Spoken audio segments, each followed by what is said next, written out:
کیا امریکہ اور ایران کے درمیان سمندر میں ایک نیا ٹکراؤ شروع ہونے والا ہے؟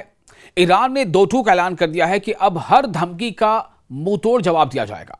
یہ ضرور ہے کہ پچھلے 2-3 دنوں سے امریکہ نے اپنے حملے روک رکھے ہیں، اس کے جواب میں ایران نے بھی اپنے جوابی حملے کو روک دیا، لیکن فی الحال جو حالات ہیں وہ پھر سے کافی دھماکہ خیز بننے والے ہیں، ایسا لگ رہا ہے۔ ایران نے واضح الفاظ میں کہہ دیا ہے کہ اگر امریکہ نے اس کے تجارتی جہازوں یا آئل ٹینکروں کو دھمکی دی یا کسی قسم کی دشمنی کی تو اس کا بھرپور جواب دیا جائے گا۔ ایران کے خاتم الانبیاء سینٹرل ہیڈ کوارٹر نے اپنے تازہ بیان میں کہا ہے کہ گزشتہ 3 دنوں کے دوران امریکی افواج نے ایرانی جہازوں کو ان کے اپنے سمندری علاقوں میں دھمکیاں دی ہیں۔ ایران کا کہنا ہے کہ امریکہ غیر قانونی طریقے سے اس کے جہازوں کو روکنے اور اس پر سمندری دباؤ ڈالنے کی کوشش کر رہا ہے۔ ایران نے اس اقدام کو نہایت خطرناک قرار دیتے ہوئے کہا ہے کہ اس سے پورے خطے میں جنگ کا خطرہ بڑھ سکتا ہے۔ بیان میں مزید کہا گیا ہے کہ ایرانی مسلح افواج پہلے بھی اپنی طاقت اور صلاحیت ثابت کر چکی ہیں اور اب بھی کسی بھی دھمکی یا دشمنی کا جواب دیے بغیر نہیں رہیں گی۔ ایران نے ایک بار پھر واضح کر دیا ہے کہ وہ اپنی سمندری حدود، اپنے تجارتی جہازوں اور قومی مفادات یعنی نیشنل انٹرسٹس کے تحفظ کے لیے ہر وقت تیار ہے۔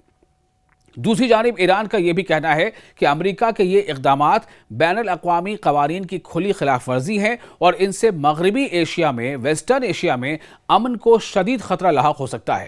اس معاملے کی ایک اہم بات یہ بھی ہے کہ صرف گزشتہ ماہ ایران اور امریکہ کے درمیان ایک یادداشت مفاہمت یعنی میمورنڈم آف انڈرسٹینڈنگ پر اتفاق ہوا تھا، جس کا مقصد دونوں دیشوں کے درمیان تناؤ کو کم کرنا تھا۔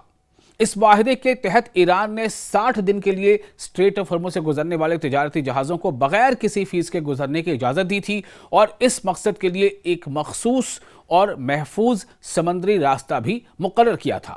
لیکن ایران کا الزام ہے کہ امریکہ نے جہازوں کو اس مقررہ راستے کے بجائے ایک دوسرے غیر قانونی راستے سے گزارنے کی کوشش کی۔